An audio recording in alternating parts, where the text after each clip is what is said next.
It's kind of impossible to deny that English is the international language of communication. If two people don't know each other's language, they're probably going to use English. If someone from Colombia was trying to communicate from someone with Vietnam, they probably don't know each other's languages, but both of them probably know a little bit of English, enough to communicate.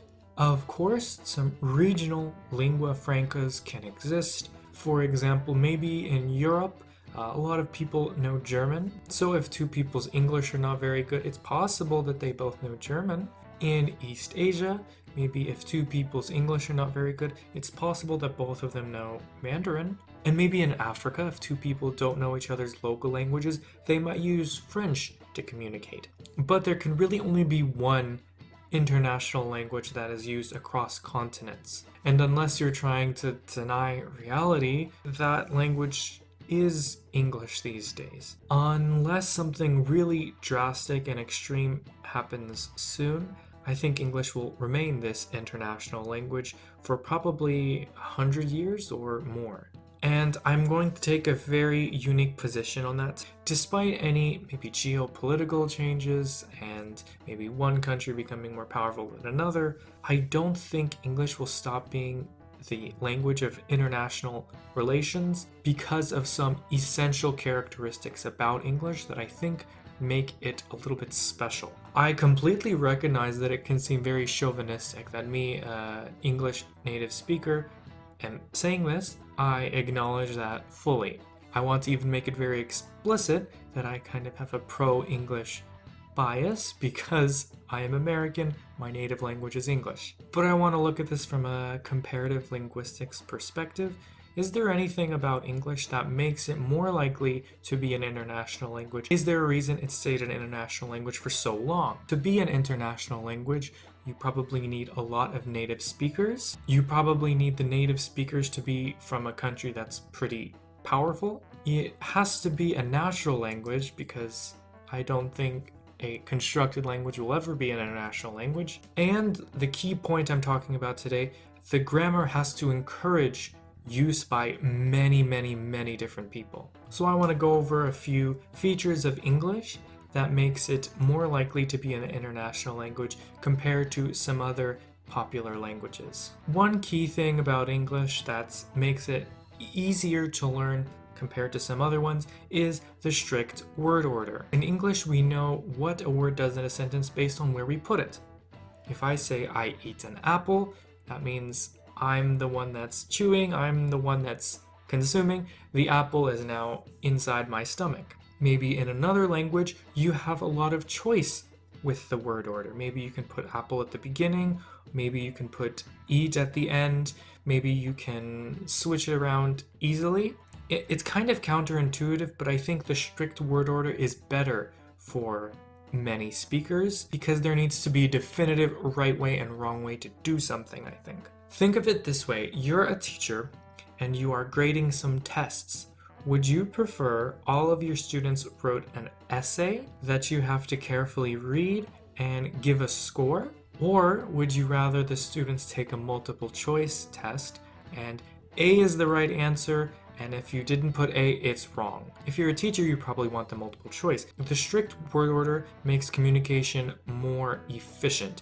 This is the way you do it. We don't have to try to consider what each other is meaning. We don't have to process so much.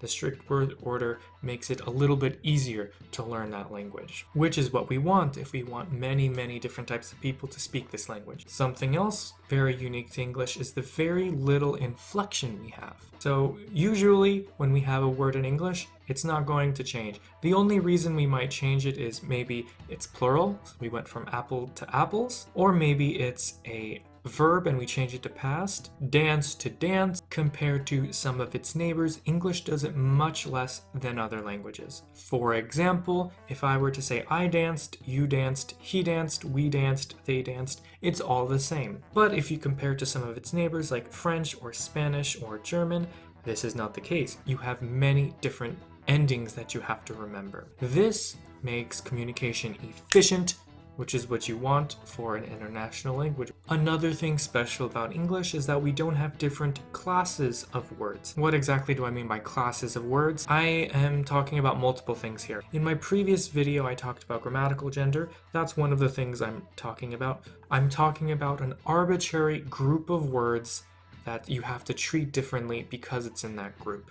This is mostly like grammatical gender. We don't have any more masculine or feminine or neuter in English. Swahili, I know, has multiple noun groups that you have to remember, and they're a bit arbitrary. Something like Latin has a pretty arbitrary difference between are, ere, and ire. Same thing with French or Spanish. There's just not really groups of words that you really have to memorize. There's not really different classes of words that are treated completely different. There actually is something like this in English, and that's the phrasal verbs. We have inseparable and separable verbs like fill my card up versus get over the illness. My point is, for basic conversation, for efficient conversation, there aren't different classes of words. Phrasal verbs are something you need for mastery, but not for the most basic sentence. Kind of going back to that inflection thing, it's kind of difficult to tell the difference between a noun, an adjective, a verb, a preposition, because they don't fundamentally look different in English. For most European languages, if you look at a word, that is obviously a verb because of the ending, or that is obviously a noun because of the ending,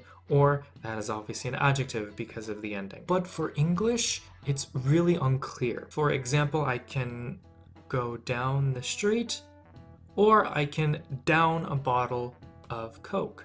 Please give me Coke.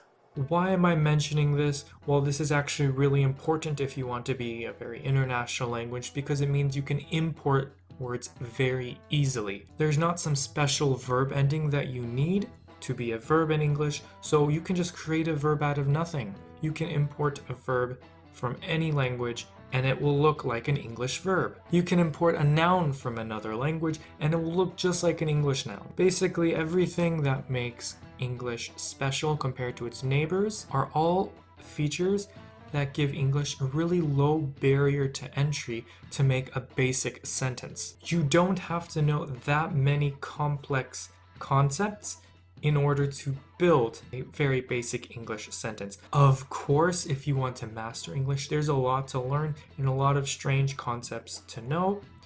But if you want to build the most basic sentence, which you'll need if you're communicating with people of different countries, the main features of English aren't too unique.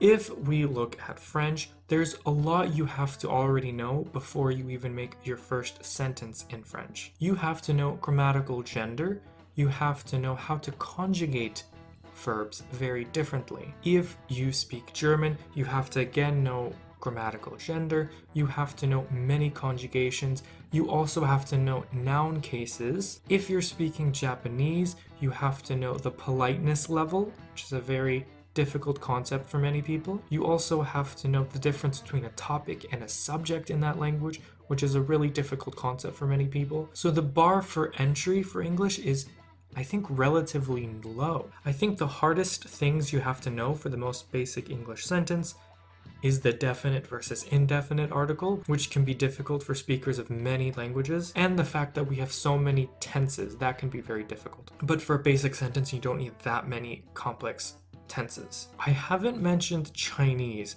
this whole time, and you might be thinking, well, all of these things describe Chinese, but it's even better at doing that. Less inflection, more strict word order. But there is a major problem with Chinese that makes it difficult to be an international language, and that's the importation of new words that I mentioned. And that's a serious problem for a constantly changing society that we live in thanks to technology. Words are imported into English very easily, and they're almost indistinguishable as foreign words. They look just like the native words. In European languages, that can become complicated because of inflection or because of grammatical gender. Which one is it? And that debate can kind of make it difficult to import words. In Japan, foreign words are quite literally segregated from the native words using a completely different script. In Chinese, importing words is very difficult because it's unclear whether you will use a transliteration of that word, which kind of breaks the character system, or whether they should construct a new word using old Chinese roots. And because it's very unclear and you need some kind of central authority to tell you which one to do, it doesn't make importing words very easy, and therefore it creates an obstacle for casual learners that want to just speak it very quickly. So basically, English has a really low barrier for entry, it easily imports words, and it came at a really key point in history. And I think that really important key point was the creation of that QWERTY keyboard, because English set the standard for how people use technology. Of course, there's keyboards for other languages, but they have to modify the English one. It's already with an English framework. There are some problems with what I'm saying, and I want to be totally open about that, and that's maybe definite and indefinite articles, which can make learning a little difficult for people who just want to use it for international communication. There are lots of verb tenses with complex meanings, which make it hard for the casual learner that just wants to use it for international communication. And there are quite a few sounds that are very unique to English and difficult for many speakers. The ones that stick out in my head the most is letter R, the sound th and th, and the difference between the vowel I and E. Should we even have an international language? Of course, as someone who likes learning languages, I think we should learn more. We shouldn't have to learn just one language, and it's maybe a little unfair that English speakers are the ones that don't have to worry about learning a language because people abroad are going to understand me. But in practice, there really isn't a choice. If someone from Denmark wants to speak to someone from Vietnam, they don't really have any other choice but to speak English. And for the reasons I listed in this video, I don't think that's changing anytime soon. So what do you think of what I'm saying? Am I speaking complete nonsense, or maybe am I a little too chauvinistic? Let me know in the comments below. Thank you for watching this video. I'll see you for another one very soon, okay? Bye-bye.